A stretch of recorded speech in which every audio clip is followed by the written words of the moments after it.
আম্বিয়ার মধ্যে বলেছেন, সম্ভবত 30 নম্বর আয়াতে আল্লাহ পাক বলছেন, বা'দা আউযু বিল্লাহি মিনাশ শাইতানির রাজীম, আওয়ালাম ইয়ারাল্লাযীনা কাফারু, যারা কুফরি করছে তারা কি লক্ষ্য করে দেখে না, আন্নাস সামাওয়াতি ওয়াল আরদা কানাতা রাতকান, যে এই মহাবিশ্ব এবং পৃথিবী একত্রিত ছিল একটা বিন্দুর মধ্যে, ফাফাতাকনাহুমা, এরপর আমি উভয়কে পৃথক করে দিলাম। সুবহানাল্লাহ।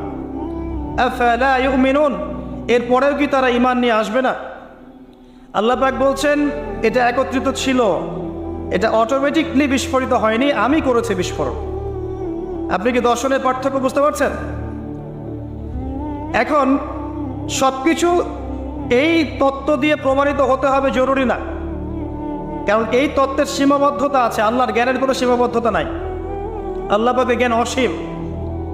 আল্লাহ পাক অসীম জ্ঞানে উপরে মহাসাগর রেখেছেন, অসীম ক্ষমতায়।